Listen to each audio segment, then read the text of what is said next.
नमस्कार, आप देख रहे हैं सिटी पोस्ट। मैं हूं अभिषेक मिश्रा। सुशांत सिंह राजपूत मामले को लेकर बड़ा फैसला सामने आया है सुप्रीम कोर्ट का, और सुप्रीम कोर्ट ने अपने फैसले में ये कहा है कि सुशांत सिंह राजपूत मौत मामले की जांच सीबीआई करेगी। और सिर्फ इस फैसले में यह नहीं कहा गया है, बल्कि यह भी हिदायत दी गई है महाराष्ट्र की सरकार को कि आप सीबीआई को सहयोग करेंगे इस पूरे मामले की जांच में। तो सुप्रीम कोर्ट के इस बड़े फैसले के बाद राजनीतिक दलों की प्रतिक्रियाएं सामने आ रही है। पहले से बिहार की राजनीति का पारा इस मामले को लेकर गर्म रहा है। हमारे साथ बात करने के लिए रालोसपा के प्रदेश महासचिव और प्रवक्ता धीरज सिंह कुशवाहा जी हैं। धीरज जी, आपकी पार्टी का क्या रिएक्शन है सुप्रीम कोर्ट के इस बड़े फैसले के बाद?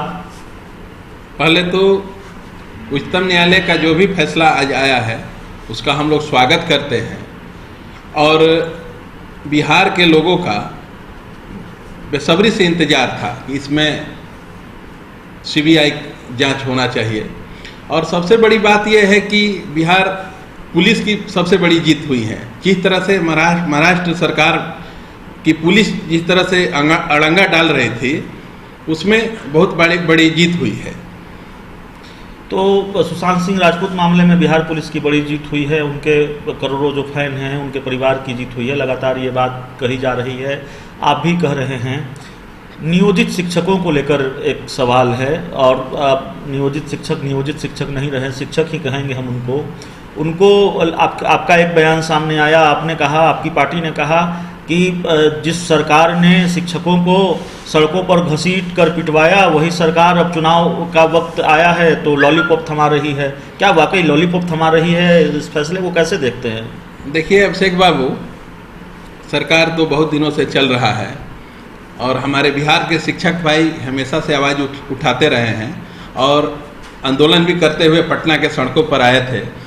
और बिहार सरकार के आदेश पर, माननीय मुख्यमंत्री के आदेश पर, पटना के सड़कों पर शिक्षकों पे आंसू के गोले दागे गए, उनको पीटा गया, घसीटा गया, एफआईआर कराया गया, जेल में डाला गया। तो इस बार चुनाव में जब नीतीश सरकार जाएगी तो जनता और शिक्षक भाई मिलकर सबक सिखाने का काम करेंगे।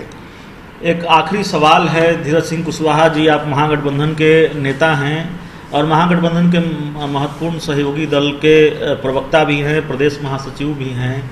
खबर ये आ रही है कि आप महागठबंधन के एक सहयोगी जीतन राम मांझी महागठबंधन को छोड़कर जा रहे हैं, जेडीयू के एनडीए के साथ जा सकते हैं, ऐसी खबर है। तो आप उनको मनाने में कामयाब हो नहीं पाए। रालोसपा के अध्यक्ष उपेंद्र कुशवाहा, मुकेश सहनी और जीतन राम मांझी के बीच कई मीटिंग हुई, कई बार एक साथ देखे गए, और ये लगा कि कम से कम इन तीनों नेताओं में एकता है। लेकिन जीतन राम मांझी महागठबंधन में किनारे कर दिए गए और उनके लिए जाने के सिवाय कोई विकल्प नहीं छोड़ा गया।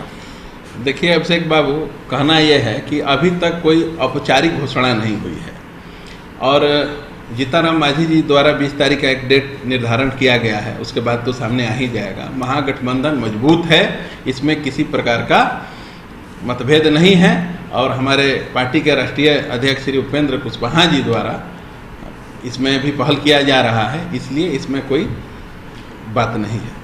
नियोजित शिक्षकों को लेकर जो सरकार का फैसला आया है, शिक्षा को लेकर आपके जो नेता हैं वो आंदोलन चलाते रहे हैं, क्या लगता है शिक्षक जो हैं वो शिक्षक इस फैसले से संतुष्ट होंगे या फिर वाकई सरकार की राह मुश्किल करेंगे? अपना चुनावी फायदा नुकसान किस तरह से आप देख रहे हैं शिक्षकों को लेकर? क्योंकि शिक्षकों ने भी कहा था कि हम सरकार की राह चुनाव में मुश्किल करेंगे, और उपेंद्र कुशवाहा के भी कई बयान सामने आए, शिक्षकों के कई बार उन्होंने पक्ष में बयान दिए, उनके आंदोलन के साथ खड़े नजर आए। तो कोई चुनावी फायदा नुकसान भी इससे देख रहे हैं क्या अपनी पार्टी का? देखिए, पहले तो हमारी राष्ट्रीय लोक समता पार्टी शुरू से ही शिक्षा पर कार्य कर रही है, और शिक्षकों के लिए भी कार्य कर रही है। हमारे राष्ट्रीय अध्यक्ष श्री उपेंद्र कुशवाहा जी द्वारा लगातार शिक्षा के प्रति, जिस समय एनडीए गठबंधन में थे उस समय मंत्री भी थे, और सदन में उन्होंने आवाज़ उठाया था, शिक्षा पर भी उठाया था, कॉलेजियन सिस्टम पर भी उठाया था। तो ये हमारी जंग पुरानी है, और इस चुनावी का मेन मुद्दा यही होगा कि हमारे जो भी शिक्षक भाई हैं और जो भी शिक्षा का व्यवस्था है वो ठीक हो। और रही बात माननीय नीतीश कुमार जी हैं, स्कूल का पूरा सिस्टम खराब कर चुके हैं। आप देखिए, पढ़ाई के नाम पर स्कूल में रेस्टोरेंट खोल दिया गया है, बच्चे थाली लेकर जाते हैं और खिचड़ी खाकर घर पर आते हैं। तो स्कूल में जब खिचड़ी बटेगा तो लड़के कैसे पढ़ेंगे और कैसे विकास होगा शिक्षा का? तो शिक्षा बिहार विधानसभा चुनाव में बड़ा मुद्दा होगा। कम से कम रालोसपा ये दावा कर रही है, रालोसपा के प्रदेश महासचिव प्रवक्ता धीरज सिंह कुशवाहा ये दावा कर रहे हैं। सुशांत सिंह राजपूत मामले पर भी हमने इनका रिएक्शन जानने की कोशिश की है और जो तमाम सवाल थे जीतनराम मांझी को लेकर भी इन्होंने अपनी पार्टी की प्रतिक्रिया दी है, अपनी पार्टी की ओर से अपना पक्ष सामने रखा है। तो इस इंटरव्यू में इतना ही। अगर धीरज सिंह जी की बात अच्छी लगे इसे अपने दोस्तों के साथ खूब से खूब शेयर करें, हमारे यूट्यूब चैनल को सब्सक्राइब करें, बेल आइकन जरूर दबा दें ताकि हमारी खबरें सबसे पहले आप तक पहुँचे। प्यार, समर्थन और सहयोग के लिए बहुत बहुत धन्यवाद।